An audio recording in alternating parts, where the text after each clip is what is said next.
Hello, dear students. I welcome you all on behalf of Sri Jayendra Rank Zone classes. Dear student, we are in a continuation of the chapter that is ecosystem of ecology. In this continuation of chapter in the previous class, we have already talked about the abiotic and biotic factors. But in today's class, we are going to talk about its structural and functional component. Means what is the structure of this ecosystem? And what are the different functions which help to particularly this ecosystem to survive, and it has this particular functional. So if we talk about first the structural aspect of ecosystem or ecosystem structure, if we talk this ecosystem structure, in this structure there is an interaction of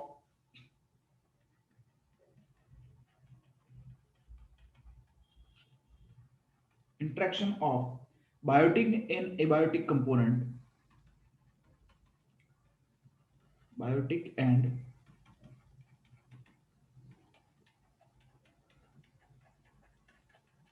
abiotic components result in physical structure,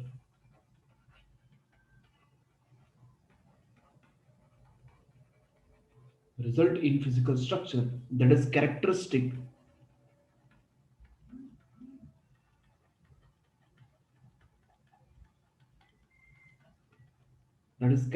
for each type,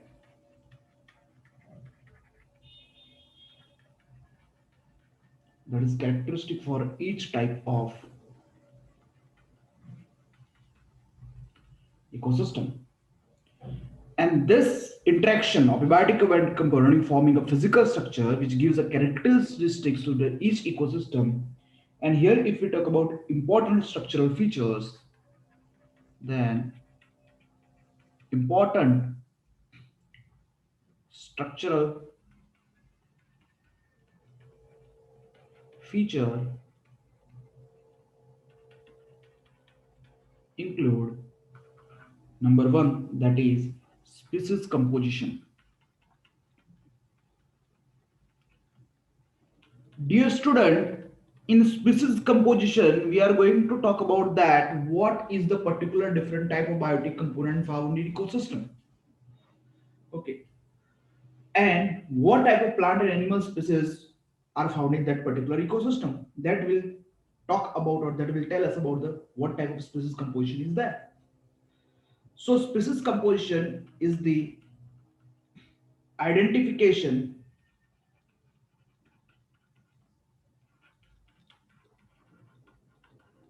is the identification and enumeration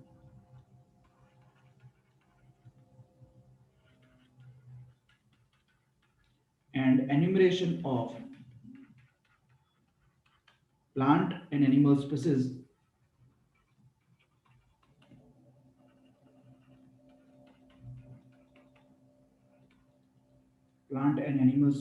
of an ecosystem. So it is identification and enumeration of plant and animal species of an ecosystem. And if we take an example for this type of species composition of an area or ecosystem, we know that tropical rainforest, if we talk, is a dense with amazing number of biological species. So tropical rainforest is dense with amazing number of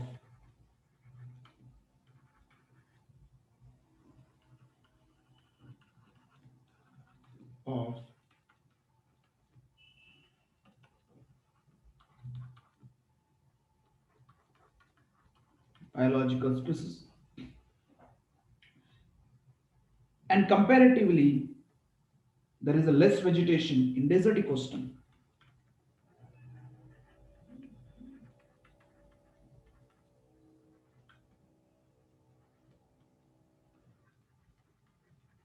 In desert. So that is what we are talking about a species composition. Okay. After this, if we talk the another component, structural component of the ecosystem, then The second component of this structure of ecosystem is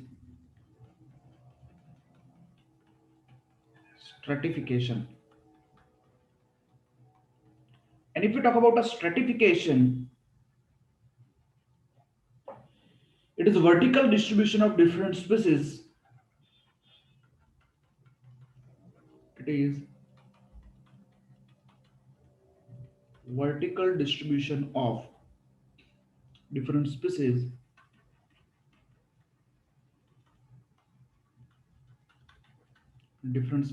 occupying different levels.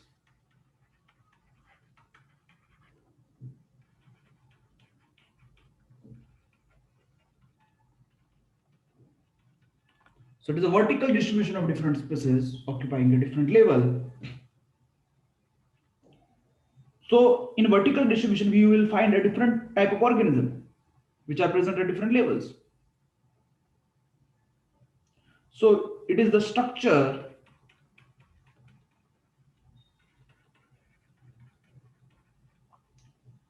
as a it is a structure as recognizable pattern in spatial arrangement.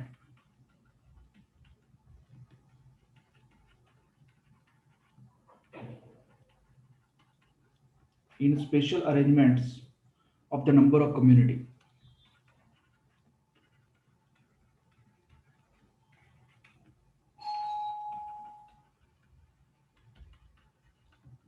So it is a recognizable pattern in a spatial arrangement of number of a community.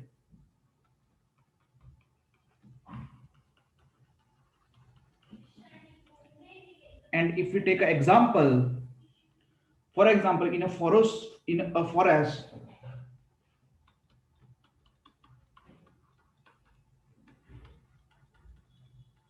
following vertical subdivision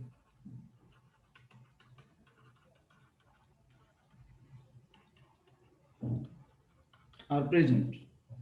So when you see the forest, in forest you will see that a long trees are there.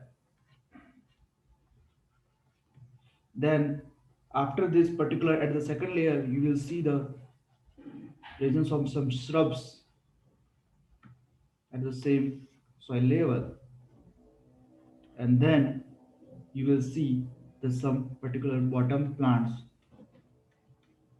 like grasses.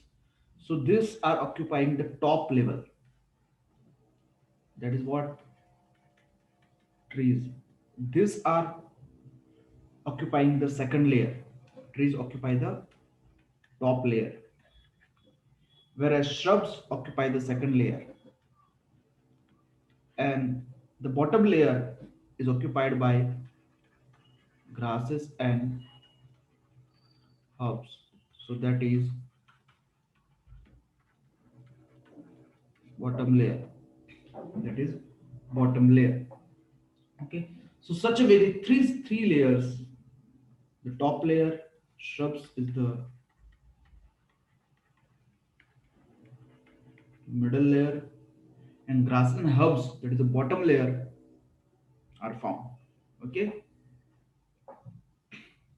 So this is the arrangement of the stratification, and that is all about the ecosystem structure.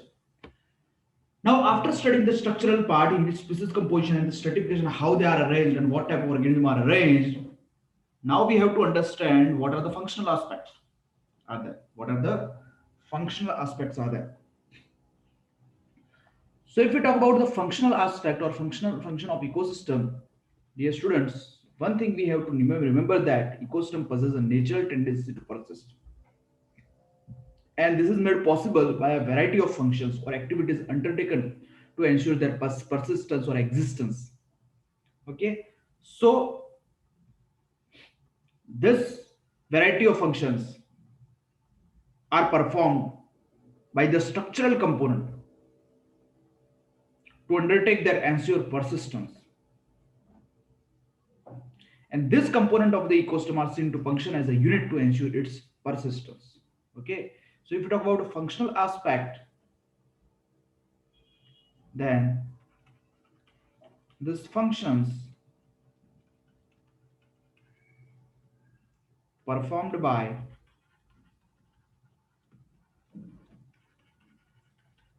structural component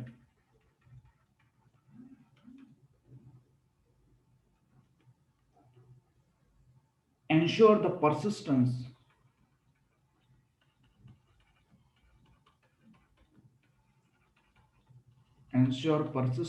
of ecosystem. And the key functional aspects of the ecosystem are the productivity. So key functional aspects, if you talk of an ecosystem or the persistence of an ecosystem, then they are productivity, second decomposition, third energy flow, and fourth nutrient cycling. This all factor have a key functional aspect and key role for the persistence of the ecosystem. And in that, first we are going to discuss the productivity. So first we are going to talk about the productivity of ecosystem. Now productivity means just we by listening this word we under our mind we immediately talk understand or think about the photosynthesis. So obviously productivity is the rate of biomass production. Okay. So how much biomass is produced per unit time, that biomass production rate is known as productivity of ecosystem, and obviously that is expressed in a unit time. So when we and scientists understood for expression, it is seen that it expressed in terms of gram per meter per year square. Okay, it is expressed in terms of gram per meter square per year. That is weight in terms of weight, or kilocalorie per meter square per year. That is as energy, to compare the productivity of different ecosystem. Okay, so it is expressed in this particular one, and it is known that the coral reef, okay, tropical rainforest, sugarcane field are most productive ecosystem. So most productive ecosystems are the coral reef, tropical rainforest, and sugarcane fields. Whereas the least productive ecosystem are the desert and deep sea. Okay, so because the more photosynthetic organisms are not found in these particular areas, so their productivity get reduced. And it is known that ecosystem productivity is maintained by the flow of energy derived from the sun, because to synthesize a food, there is a need of conversion of a light energy into the chemical energy. And when they convert into chemical energy, glucose will be formed, and later on it will be stored. And later on, the biomass calculation will come. So initially, what is this? For the productivity, light is necessary, light flow is necessary, energy flow is necessary, and obviously it is provided by the sun. Now the energy which is derived from the sun is trapped by the plants, and this trapping of energy is varies from ecosystem to ecosystem. Obviously, it is varying from ecosystem to ecosystem. In some ecosystem, it is more; some in some ecosystem, it is less. So, if we talk about energy absorption or use of energy or trapping of energy at a different level by different type of ecosystem, then it is known that in the aquatic ecosystem, it is trapped almost 0.2% of the particular available energy is trapped or absorbed. Whereas if we talk about the terrestrial ecosystem, it is 1%. The terrestrial ecosystem, it is 1% of the total available energy. In grassland, it is 1.15%. In mixed forest, it is 0.81. But in modern crops, it is 5%, somewhat high. And one of the important one that in sugarcane field, it can absorb 10 to 12% of the light, which is the most efficient thing. So most efficiently, the energy absorption is carried out by the sugarcane fields. So these are important. So because of this, we can use this sugarcane, okay, as a sugar-rich component. Too much sugar is stored in that. Okay, usually what happens? Only 1 to 5% is used by the plant. Usually it is the range, but this sugarcane are the exception which can absorb 10 to 12%. So this is the what productivity. What is productivity? Biomass production, how it is measured, where it is the more, where it is the less, and how it varies. But now there is a different types of productivity. And when we understand the types of productivity in this, we are going to study the primary productivity, secondary productivity. Okay, this type of types we are going to study. Then we will discuss the community productivity. Okay, then we will discuss ecological efficiency. This all things we are going to understand. But first we are going to understand the primary productivity. So primary productivity is defined as the rate at which radiant energy is stored by a photoautotrophs or chemoautotrophs. Means all the autotrophic organisms, either they are carrying out a chemosynthesis or photosynthesis. The rate at which radiant energy they store, it is known as primary productivity. Means it is related with the autotrophs. Other way we can define it as the rate at which biomass or organic matter is produced by plant or producers during a photosynthesis per unit area over a time period. And obviously this particular producers or plants which particular produce a food or biomass or organic matter over a unit time, which refers the rate at which sunlight is captured by the producers for the synthesis of energy rich compounds through the photosynthesis. Okay, so we can write this primary productivity also like that. It is the rate at which biomass or organic matter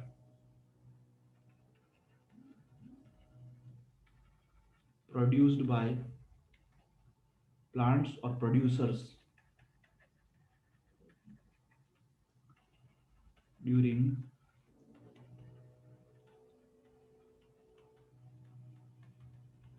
photosynthesis. And now in this, if we talk, the primary productivity further divided into two categories: gross primary productivity and net primary productivity, GPP and NPP. Now GPP is the gross production. It is the rate of organic matter synthesized by producers per unit area per unit time. So whatever the food that is produced or synthesized by the producers, it is a GPP. So it is a rate, but at a producer level, and it is a total synthesis. So rate of production or synthesis of organic matter by producers during photosynthesis per unit area per unit time. And the energy captured in is operating in the green tissues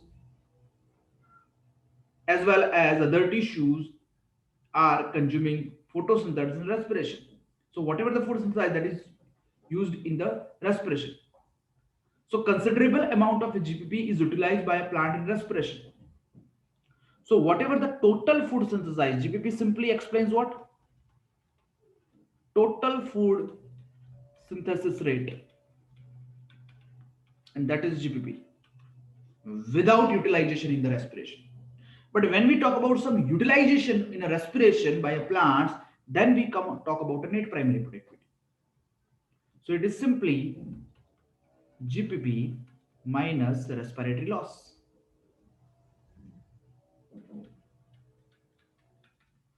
So here, when there is a loss of some energy in the producer level, the rate of organic matter built up or stored by producers in their bodies per unit time and area. So NPP is after utilization for its metabolic activities in the respiration, the whatever the remaining food which is stored by the producers in their bodies, that is NPP. And NPP is obviously the remaining food after utilization. So it is the available biomass for the consumption to the heterotrophs or the next trophic level. That is the herbivores and the decomposers. Okay. So that is the NPP. So what is net primary productivity? It is the gross primary productivity minus respiratory load. Suppose one plant is there. It is synthesizing 100 kg food per particular unit time. Then this 100 kg food is the GPP. Okay, it is the GPP. But suppose out of 100 kg, it is utilizing 10 kg for its respiratory activities.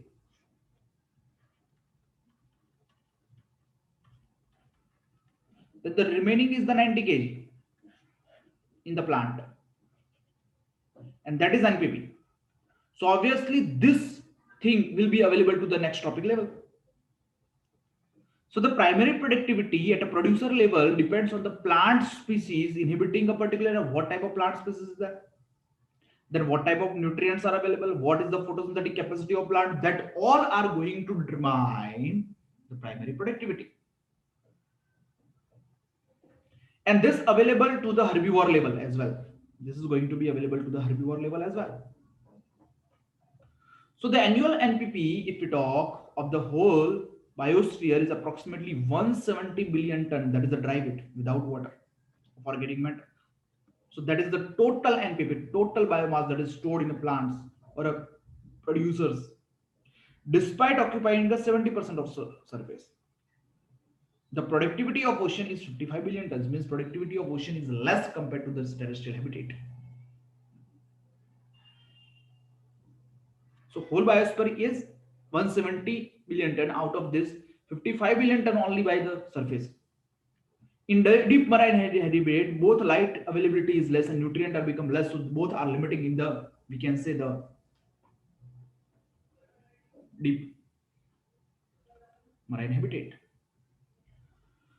And in marine habitat also, the most limiting nutrient that is going to be there, that is nitrogen. It is not going to be available at the bottom level. So it is limiting. Okay. So this is what a primary productivity. So now, as we have listened in the understood in the previous slide, that 90 kg is its NPP. Now it is available to the next topic level, that is consumers or herbivores. So when herbivores will use the total biomass available of this, some of the out of this total biomass, some of them they are going to use, and in that also some they are going to store. That is the secondary productivity. So the rate of increase in energy containing organs, organic matter or biomass by heterotrophs or consumers per unit time area is known as secondary productivity, and it is available to the carnivore level. Secondary productivity occur at herbivore level. So whatever the food stored in the herbivore after the utilization of the NPP, that is secondary productivity. And later on comes the community productivity. It is the rate of net synthesis. Rate of net synthesis of buildup of organic matter by a community. Then whole community is there, different species are there. When these all different species are going to synthesize a food and they store at a community level per unit time, then it is known as a community productivity. So primary productivity, secondary productivity, tertiary productivity we have discussed, but the factors, some of the factors affects the primary productivity. Okay, that we have to understand.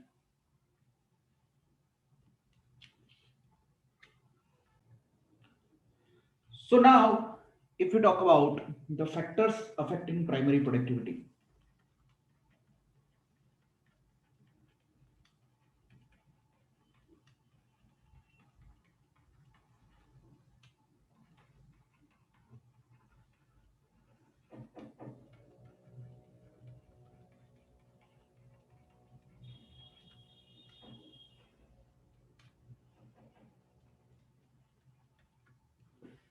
then this factor affecting primary productivity, if we talk, there are several biotic and abiotic factors which affect the magnitude of primary productivity. So several biotic and abiotic factor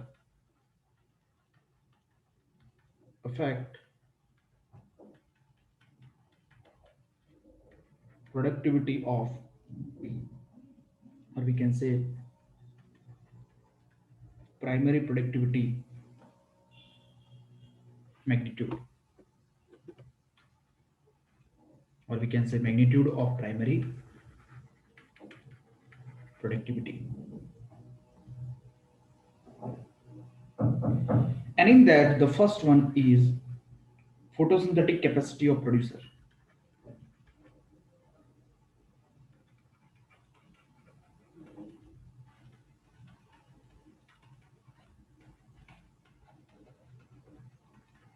That affect the primary productivity. And this photosynthetic capacity is more than they have ability to utilize more solar radiation to raise the gross primary productivity. So the second is solar radiation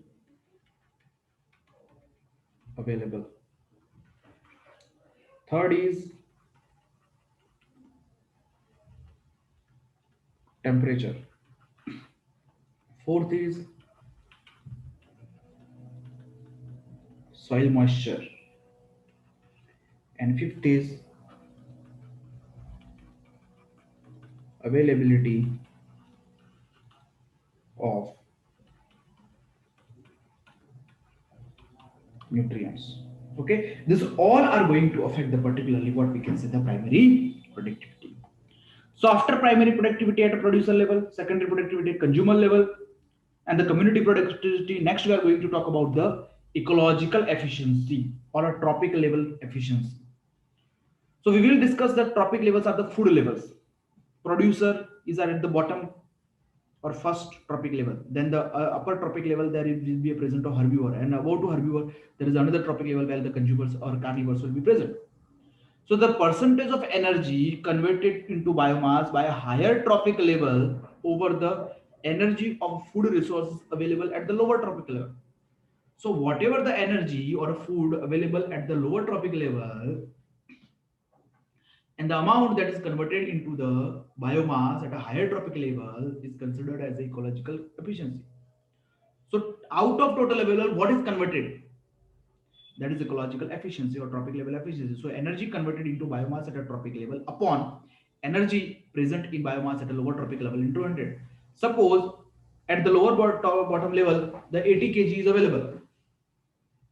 And out of this, just 10 kg is converted into the next. So 10 by 80 into 100 will do. So that percent ecological efficiency is that.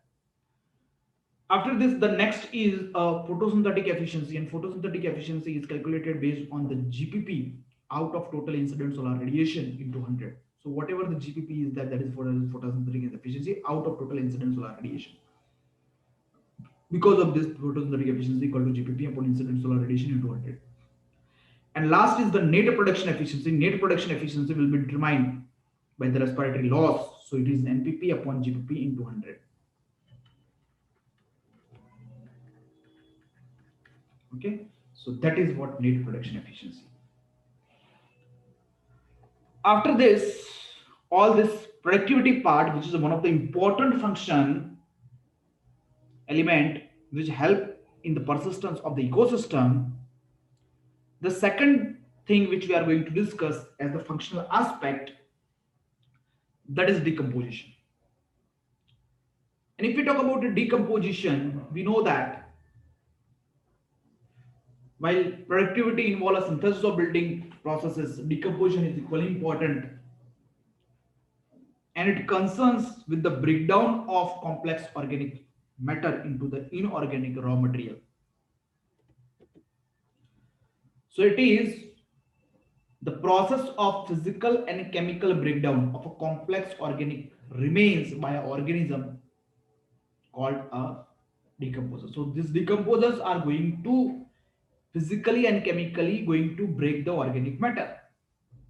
And after breaking it, it is converting it into the inorganic raw material, and that is CO2, H2O, and various nutrients or minerals for the recycling. Now it is considered as where this decomposition takes place. So the major site of decomposition is the upper layer of the soil. The uppermost layer, top layer of the soil in a terrestrial habitat is the major site of decomposition, and the bottom of the water body is also a major site of this particular one. Now, the freshly deposited organic matter, if we talk, constituted raw material is called a litter. So litter is what? A freshly deposited organic matter is considered as a litter.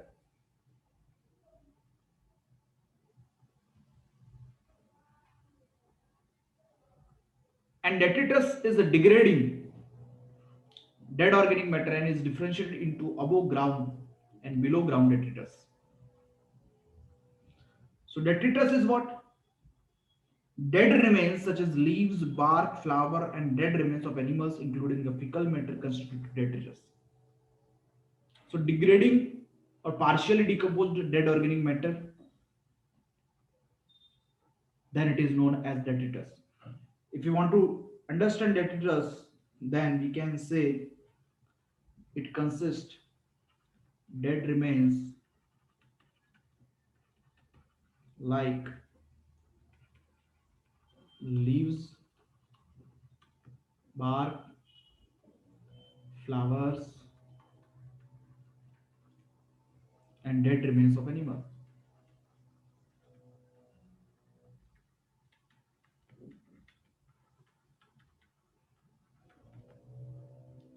including plus fecal matter.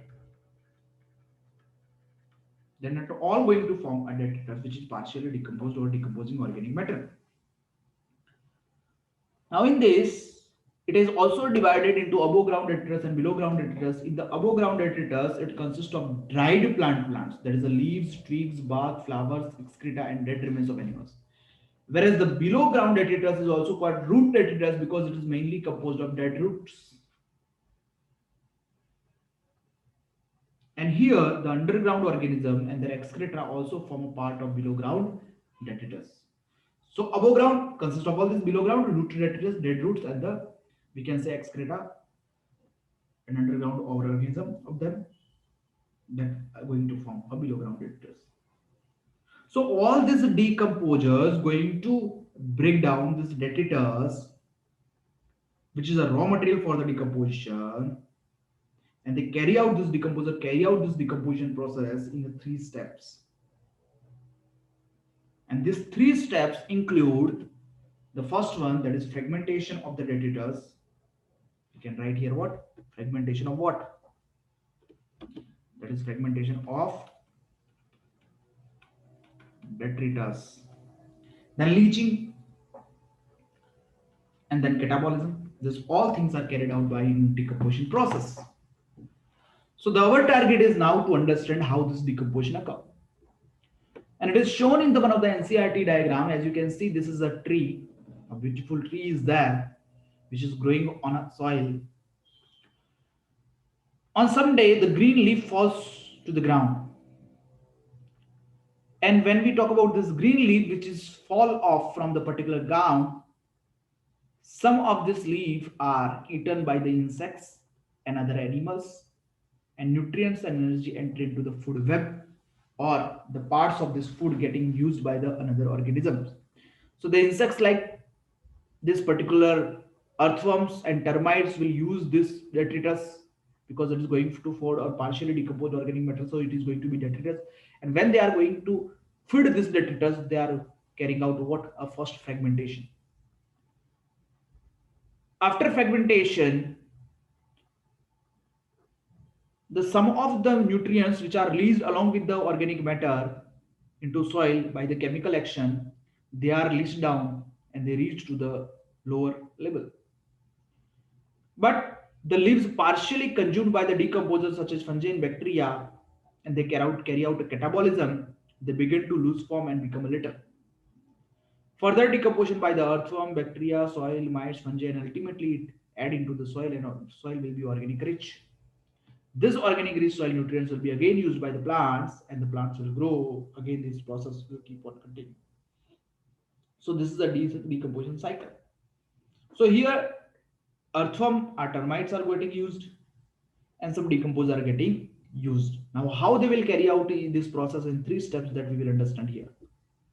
And in this, first we are going to understand the first step, that is the fragmentation of the detritus.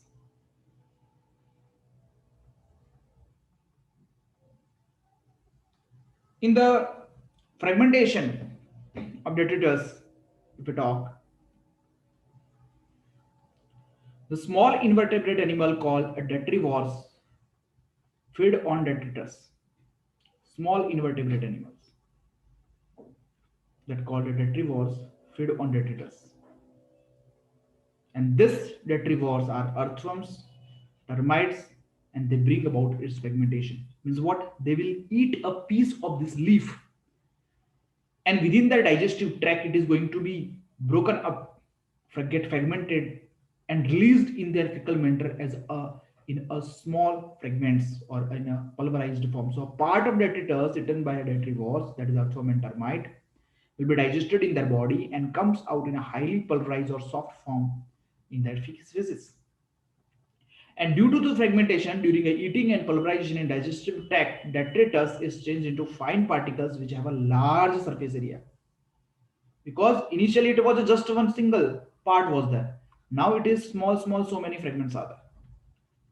So this is the what particularly increasing the surface area for the action of the microbes.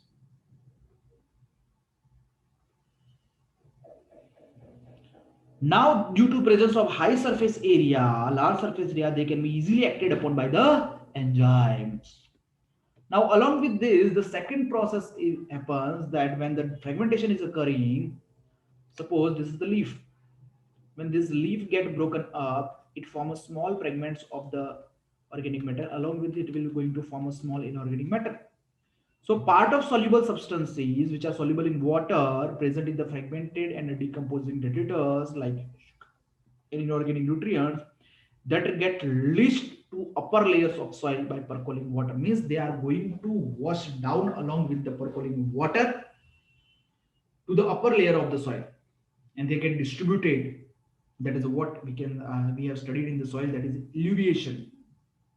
Okay, such thing happen here, and the nutrients which are the inorganic nutrients and uh, decomposing detritus get particularly released and distributed. And sometimes it also get precipitated as unavailable salt. Okay, percolating water and get precipitated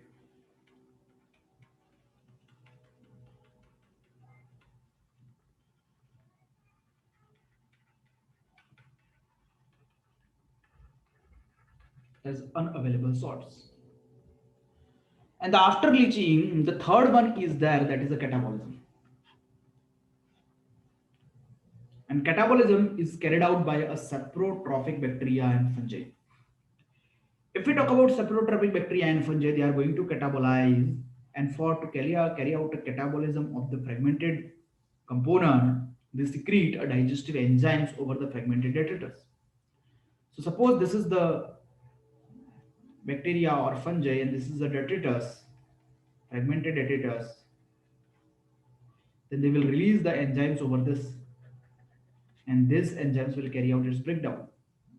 So the enzymes change the complex organic matter or compounds which are present in fragmented detritus into simple compounds, and along with this, inorganic substances are also released in this process. So they act as a nature's scavengers. They act as a nature scavenger, this bacteria and fungi, because they are breaking this particular this detritus part. The rate of catabolic action or a breakdown of different complex substances is different. So some complex organic matter will take much time, and some complex organic matter can take less time. We will discuss that part in the factors affecting this. Now the decomposition, differential decomposition produces two substances, that is humus and the inorganic nutrients. So they are going to produce humus and inorganic nutrients in a process respectively called humification and the mineralization. So in humification, they are going to form humus and inorganic in a mineralization they're going to enrich the mineral content in this part of catabolism. So in this breakdown of complex organic matter into the simpler organic matter and inorganic matter, this catabolism where bacteria get help, the humidification and mineralization going to occur in the soil. In the first humidification, it is a process of partial decomposition of the detritus to form humus. So humus will contain what? Organic matter. So humus, if we define, this is the important point, it is a dark colored, amorphous, partially decomposed organic matter. It is a partially decomposed organic matter. It is rich in cellulose, lignin, tannin, resin, etc. And it is highly resistant against microbial action. So it is a dark colored amorphous substance. It is a partially decomposed organic matter. It is rich in obviously cellulose, lignin, resin, tannin, and highly resistant against the microbial action. It cannot be acted by the microbes. And it undergo decomposition at extremely slow rate. At a slow rate decomposition occur of this simple organic matter. And this humus is acidic as well, slightly colloidal, and a function as a reservoir of nutrient because it has some nutrients along with the organic matter. Now, if we talk about this humus and humification, the organic matter is getting reached or enriched in the soil layers. Along with that, the mineralization also takes place. And it is a release of inorganic substances like CO2 and water and minerals from the organic matter during the process of decomposition. So when complex organic matter get broken up, it will release some of the organic, simple inorganic as well as inorganic matters. And these inorganic matters which are released, they are formed along with the simple and soluble organic substances when digestive enzymes are poured over the organic matter by these apoptotic microbes. And such way the mineral content is also getting enriched in the soil. So this three steps, that is the fragmentation, leaching and catabolism, will involve in a decomposition of the organic matter. Okay. So this is all about the what a decomposition, and now we are going to talk about the fragment factors which are affecting the decomposition. And when we talk about the factors affecting decomposition, the rate of decomposition of detritus is controlled by the number of factors. The rate of decomposition of detritus is controlled by a number of factors. And for the controlling this rate, the first factor is a chemical nature of the detritus. Now, when we talk about the chemical nature of detritus, the decomposition of detritus is slow if contains a lignin, chitin, tannin, and cellulose. If the detritus has a rich or it contain more amount of lignin, chitin, tannin, and cellulose, then the enzymatic action will be slow. So the decomposition will be slow if the detritus contain these matters. But detritus will be broken up rapidly or fastly if it possesses more nitrogenous compounds like proteins, nucleic acids, and water soluble reserved carbohydrate because the enzymes will be easily available. So this chemical nature will decide that how it will occur fastly or slowly. Along with that, a soil pH is also one of the important factor. Detrivores are fewer in acidic soil, means this we can say the microbes are fewer in acidic soil, so microbial activity is also low in such soils. Therefore, the rate of decomposition of organic matter is slow in acidic soil. So acidic soil is not favored for the decomposition. So partially decomposed organic matter pile up over such soil, and detrivores are abundant in neutral and slightly alkaline soil. So in slightly alkaline neutral soil, the decomposition will be faster as the fragmentation will be faster. The decomposer microbes are rich in the neutral and slightly acidic soil. So you have to remember this important point, that detrivores or microbes are fewer in the acidic soils and detrivores are the abundant in the neutral and the slightly acidic soil. So decomposition is better in the slightly acidic soils. Along with that, the third factor which affects the decomposition, that is the temperature. And at a temperature of more than 25 degrees Celsius, it is known that decomposers are very active in soil if they have a good moisture and aeration. So if that soil have a good moisture and aeration at that particular area, and the temperature is more than 25%, 25 degrees Celsius, then the decomposers are going to decompose it very well in a very active form. But in a humid tropical regions, it does not take more than 3-4 months for the complete decomposition of detritus. So in humid tropical regions, It takes just 3 to 4 months. However, under low temperature condition, that is a greater than 10 degrees Celsius of soil, but not exceeding 25 degrees Celsius, the rate of decomposition is very slow. The rate of decomposition very slow if moisture and aeration are optimum. Then also if the temperature is low, then the particularly we can say the decomposition will be very slow. Sorry, actually this is not greater than, it is less than 10 degrees Celsius. Okay. Now after this, the next factor is the moisture. If we talk about moisture, it is also required along with the temperature and aeration. Optimum moisture helping quicker decomposition of the detritus.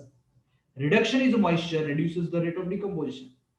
As in areas of prolonged dryness, when there is a long dryness, that like a tropical desert, where otherwise the temperature is quite high and the moisture is less, then it will not occur because moisture or water content required by the microbes for their activity. But if there is excessive moisture, it also impedes the decomposition. It will not allow the decomposition to do in a better way. So temperature and soil moisture are the most important. This is the important point. Temperature and the soil moisture are the important climatic factor that regulate decomposition through its effects on the activities of the soil microbes. One of the important thing. So that is all about the what? Moisture. And now we are going to talk about the last factor, that is aeration. The proper air condition of that particular soil is required for the activity of this microbe. So there is required for the activity of decomposition and the detritivores. A reduced aeration will slow down the process of decomposition, because if the aeration is proper, they will get a proper oxygen, they will particularly work properly, they will carry out respiration properly, and the energy will be available in a proper way, so they will work properly. So that is aeration. Okay. So from the above discussion, it is enumerated that warm and moist environment favors the decomposition, whereas low temperature and anaerobic ices inhibit the decomposition. What we can understand from here? That warm and moist environment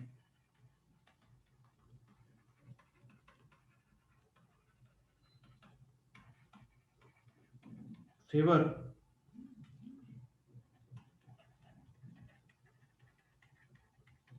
decomposition, whereas low temperature and anaerobiosis means availability of less oxygen inhibit decomposition, resulting in building up of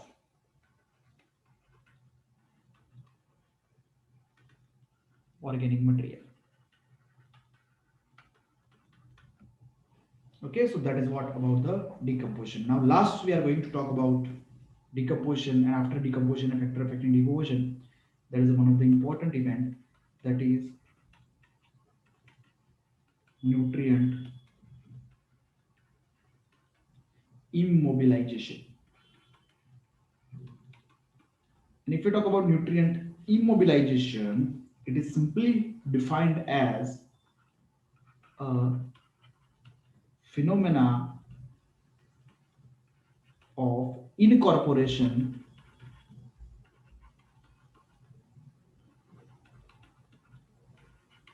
of nutrients in living microbes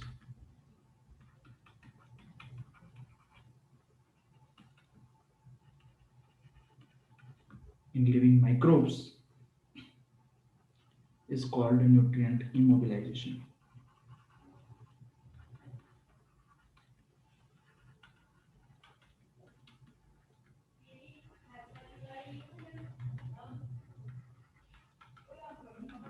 So it is a phenomena, simple phenomena.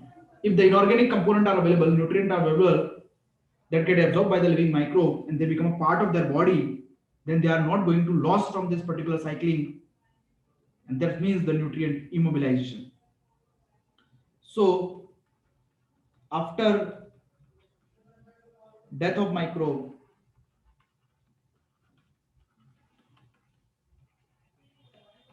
after death of microbes, the immobilized nutrients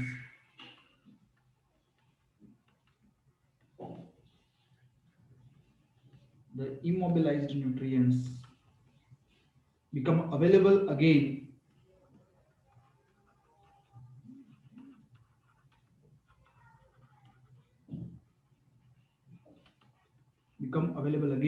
for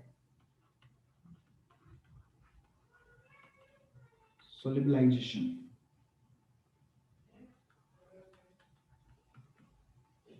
So such a way, the immobilization protect the nutrient from being washed out and lost from ecosystem. So it prevent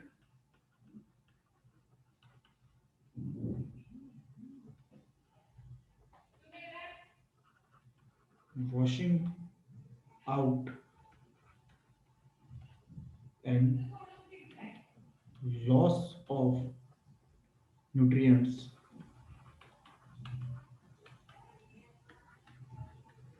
from ecosystem. So that is the second factor, that is the decomposition. For second functional analysis, that is all about the decomposition. So now till now we have discussed the two important aspects, functional aspects, that is productivity and the decomposition. Now we are going to discuss the third aspect, that is energy flow. So let's talk about the energy flow. As we know, energy is ultimately obtained from the sun, and it is the ultimate source of energy. So if you talk about energy flow, it is a sequential process of the movement of energy in an ecosystem through a series of organisms. And here, as we have discussed, sun is the only source of energy for all ecosystem on the earth except deep sea hydrothermal vents. So we should note down this important point, that sun is only source of energy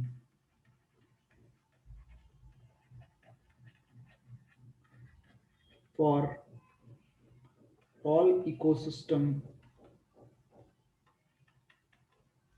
except deep sea hydrothermal vents. And if we talk about the flow of solar energy or incident solar energy, then it is shown here. As you can see, that incident solar radiation which is available to us and which is coming, that is suppose 100%. In this, it is known that more than 50% is absorbed by the gases, water vapors, then it is reflected by the clouds and also scattered by the dust particles. So that much happen for more than 50%. Now the remaining less than 50% of the incident solar radiation is photosynthetically active radiation, means which is actually useful in photosynthesis. And now this much is available for the photosynthetic, that is photosynthetically active radiation. But out of this total, only 1 to 5% is captured by plant for the photosynthesis or organism for the photosynthesis. And the remaining 45 to 49% energy loss occur. Out of the absorbed or captured, that is 1 to 5%, which is used in the synthesis of food, and that is the total food synthesis rate is GPP. After this in plant, the respiratory loss will occur for its metabolic activities, that is 45 to 49%, and the ultimate net primary productivity which is present, going to be present in case of the plant, that is 0.8 to 4%. So of the incident solar radiation, less than 50% of it is photosynthetically active radiation, and plant capture only 1 to 5% of the incident solar radiation. So it is a 1 to 5% of solar radiation, okay,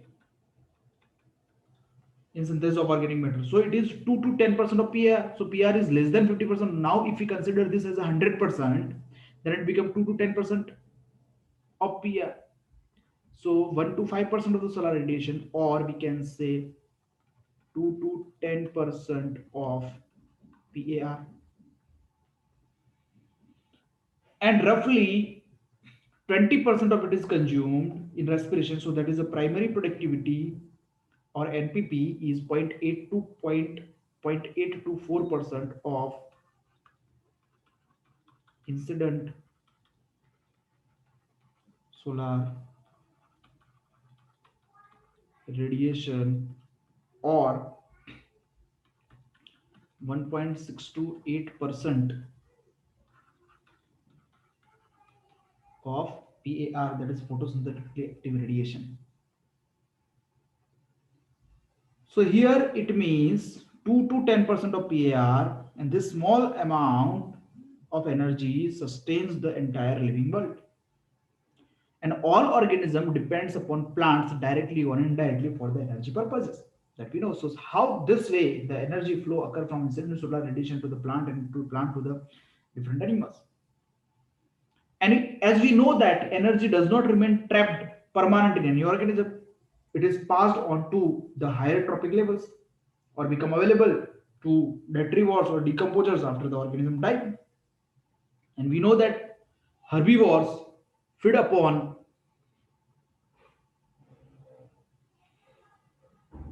producers, and part of energy is lost in digestion and assimilation. Some of the assimilated food is broken down to release energy for performing the body activities in case of the herbivores. So herbivores feed on producers and use them and assimilate from the energy, and the energy released during from the assimilated food, that is used for the body activities. And along with that, a very small portion become part of the body of herbivore as well. That is secondary productivity in case of the herbivore. And later on, herbivore will be eaten by the primary carnivore, and later by secondary carnivore, and so on. So the flow of energy in ecosystem is always unidirectional or one way, that we have to note down.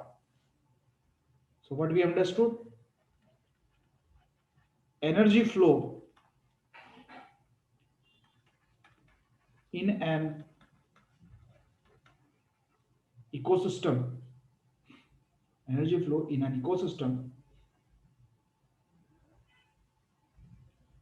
is always unidirectional.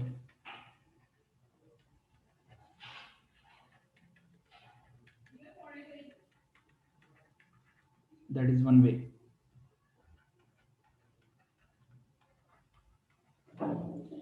And that is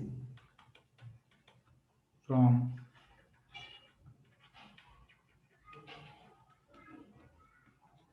solar radiation to producers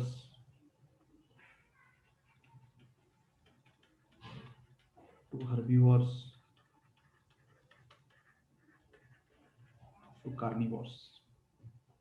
Thus, the energy which passes from autotrophic plant to the herbivore does not pass back to the autotroph. Because of this, we are calling it as a unidirectional flow of energy. And it is also explained in thermodynamics.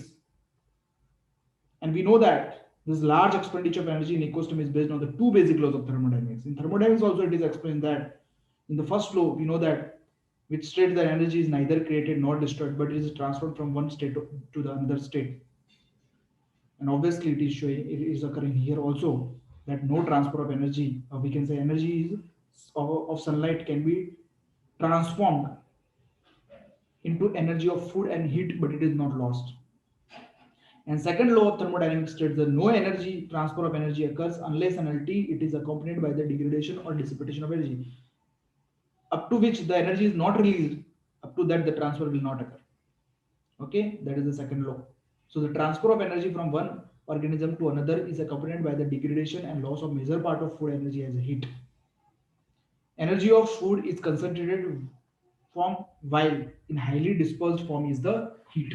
So in the second law states that it should be released from dispersed concentrated to the dispersed form. Okay, so that is what energy flow.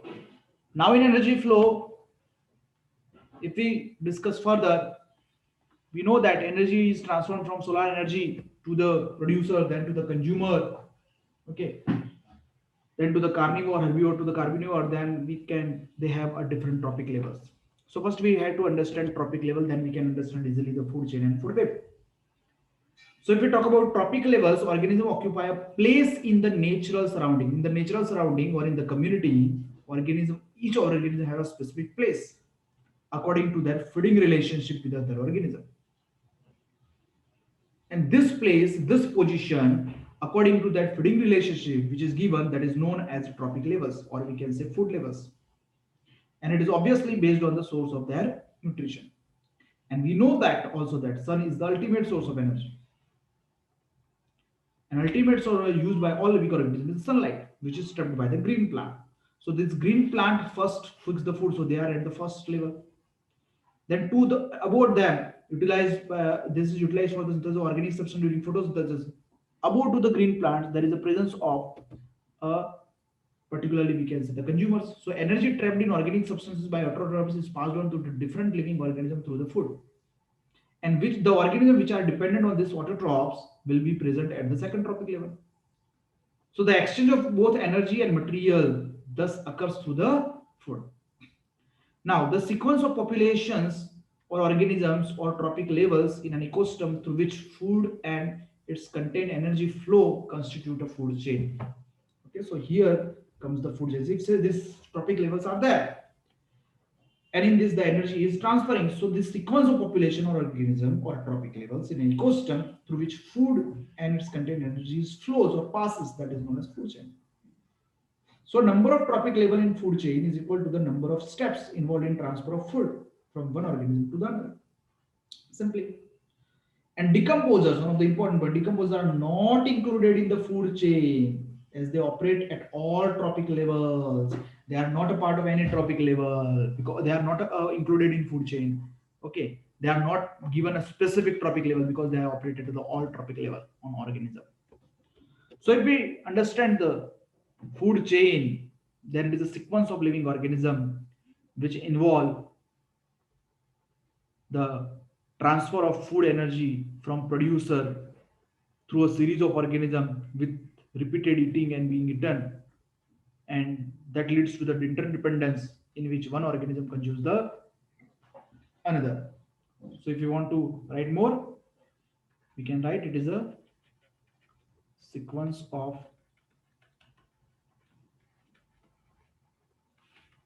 living organisms which involve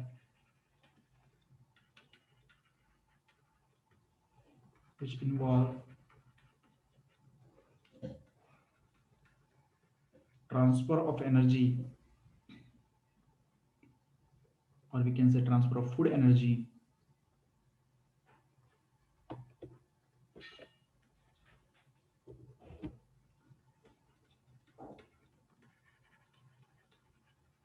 transfer of food energy from producers through a series of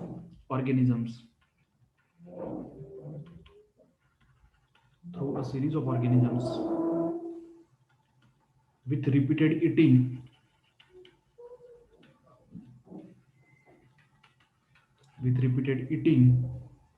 and being eaten with repeated eating and being eaten is called food chain.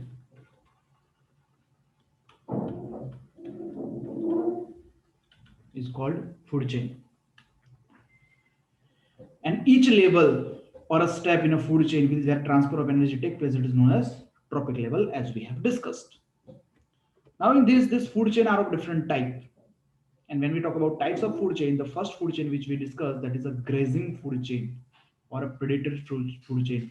As we listen this term grazing food chain or predatory food chain, we can understand that here the grazing or predation of a particular one organism is going to occur.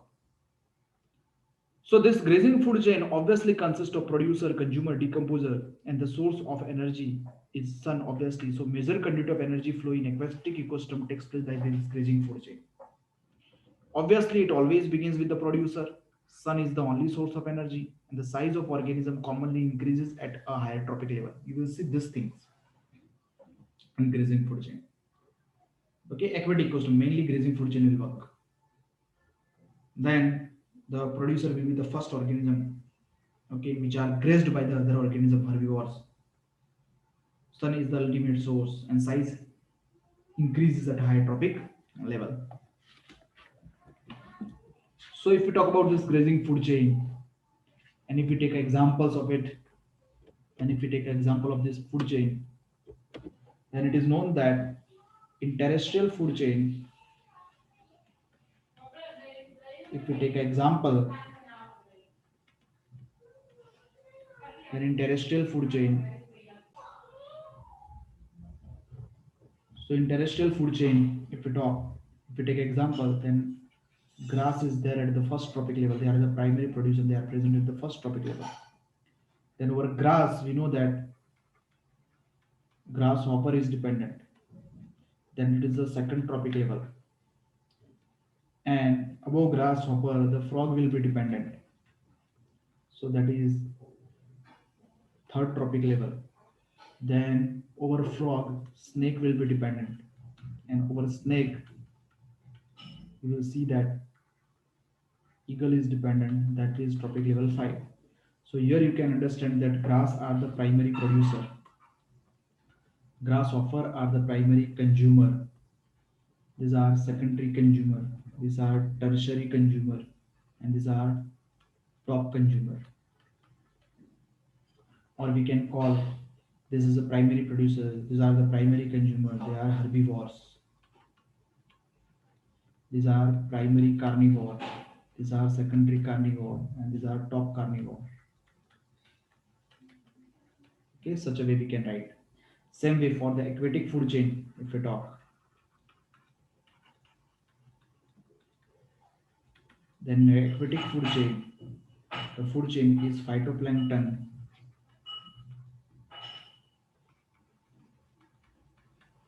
This phytoplankton are eaten by zooplankton. Then these zooplankton are eaten by small fish, and the small fish are eaten by large fish. So this phytoplankton are at trophic level 1, zooplankton the second trophic level, small fish at third trophic level, and large fish at fourth trophic level.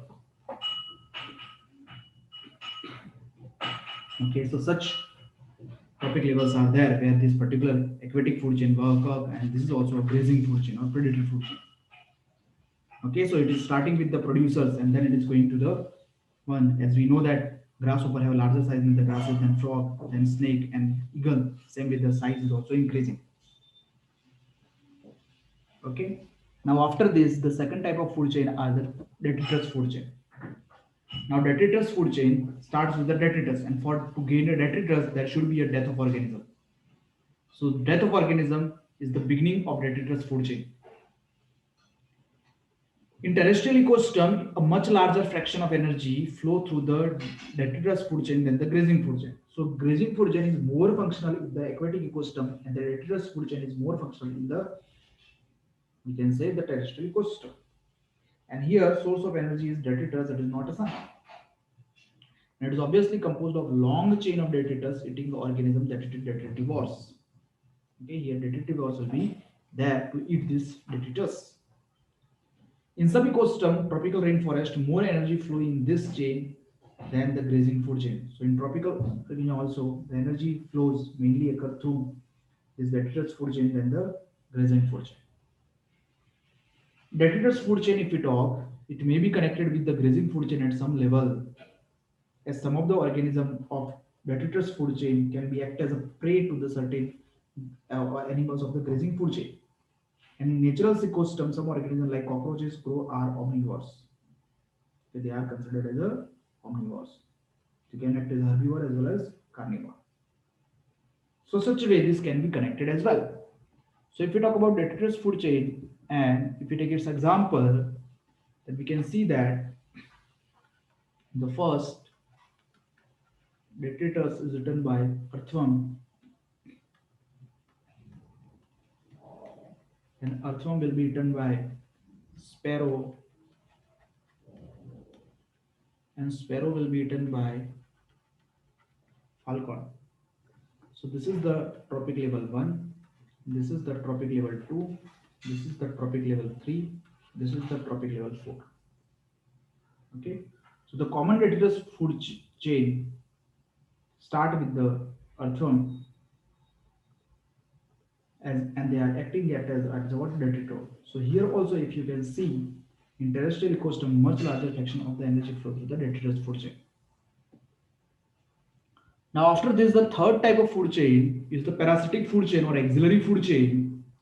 And here, in this, the tree is getting eaten by the herbivorous bird, and herbivorous bird will be eaten by lices and bugs. So these are birds are parasitic on the trees, lices and bugs are parasitic on the herbivore. So as you know, that tree has a larger size, herbivore birds have a slower size, and the lice and bugs have a too smaller size. So the size of organism is highly reduces at a higher tropic level in case of this parasitic food chain. Okay, so this is all about the what are different types of food chains. Now after this, if we discuss the next thing is food web. So in ecosystem, linear food chain as shown above seldom exists. Seldom means rarely exists. You will not see this linear food chain commonly because every organism has an alternate source of food. An animal may have a preference for a particular prey, but if the latter has a small population, it may feed upon some other prey. That also choices can occur. So single animal may be eaten by different animals, and thus different food chain get interconnected, and one animal may be linked in more than one food chain. So any single food chain is difficult to exist. So network of interconnected food chains, when food chains will interconnect and form a network-like structure at a different tropic level in a biotic community is termed as a food web. Okay. So interconnection of food chain is nothing but a food web. So if food chain is not existing and food web is commonly existing, then there is a what is this need of this food chain. So occurrence of food chain provide a stability to ecosystem. Because of this, the need of food web is there. And it is also known as food web operate because of taste preferences. Important point for a particular food and unavailability of food. So it operates based on the taste preferences. And it is also known that one animal may feed upon organism of ever different tropic level. Okay, upon even a different tropic level, not even a different tropic level. Like the snakes may feed upon, we can say, mice, that is herbivore, and frog or carnivore, and jackals are both carnivore and scavenger. So jackals are both carnivore and scavenger.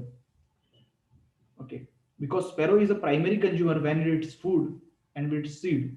If we take an example of sparrow, then sparrow is primary consumer when it seeds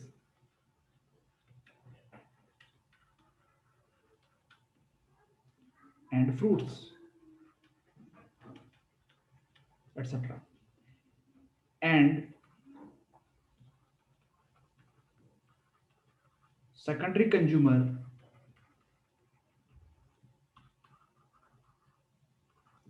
when it insects and worms. So one organism can exist at a tropic level. So that will going to help also in the formation of the food web.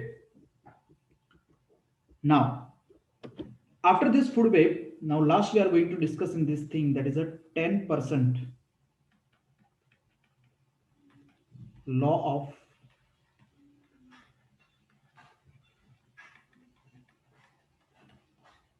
energy transfer. If we talk about a 10% law of energy transfer, this law was proposed by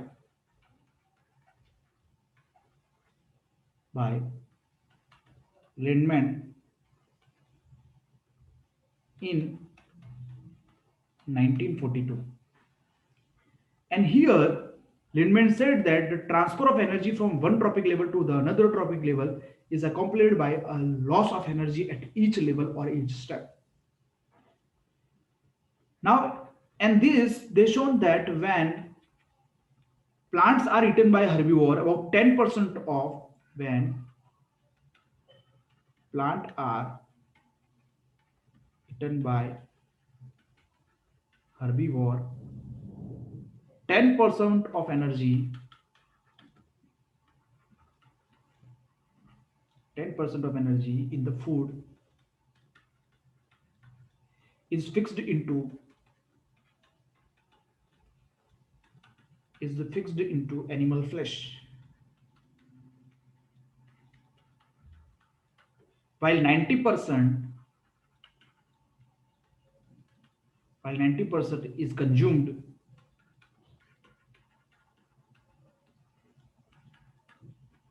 in indigestion in ingestion, sorry,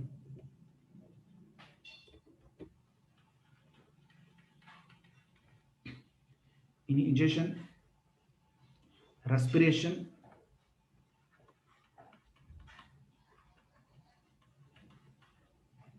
and maintenance of body weight.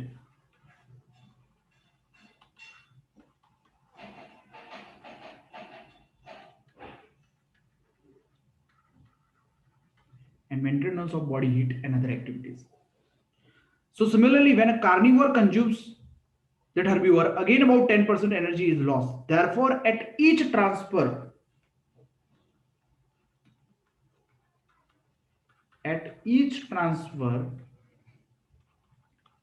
10% of total available energy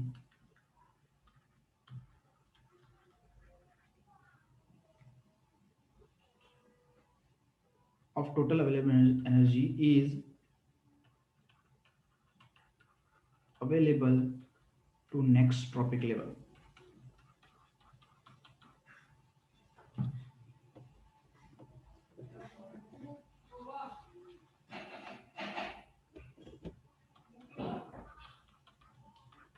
And because of this, the loss, particularly transfer of only 10% of total energy, the 10% law it is called.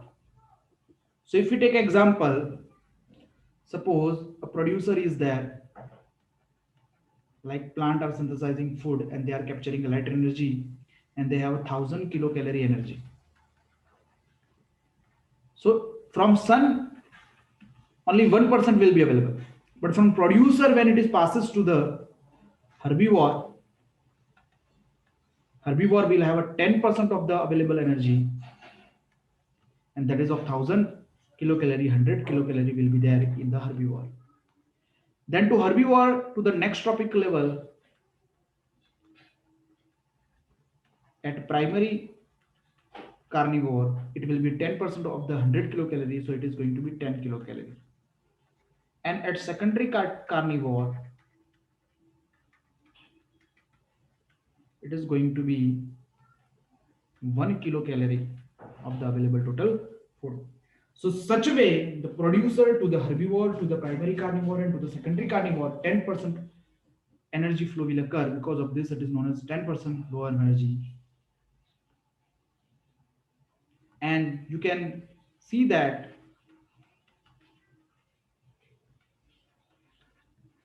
residual energy decreases drastically within 2 to 3 tropic level. As a result,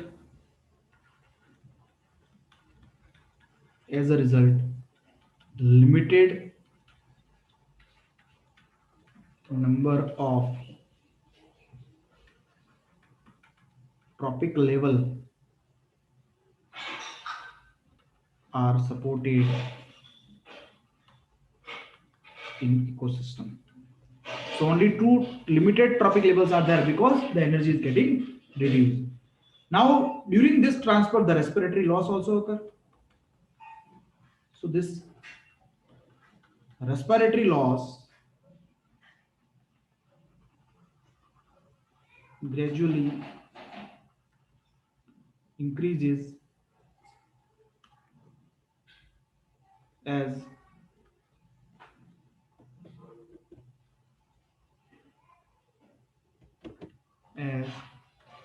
20%, 30%, and 60% respectively at producer, consumer, and top carnivore level. So this is what about the 10% law of energy transfer. And that is all about what we can say the energy flow, food chain, and food web. So in this lecture, we have considered or dealt with the functional part like productivity, then the decomposition and the energy flow. Now we are just remaining with the ecological pyramid and nutrient cycling. That two topics we will consider in the separate lecture and that we will continue in the next lecture. Till that, thank you everyone.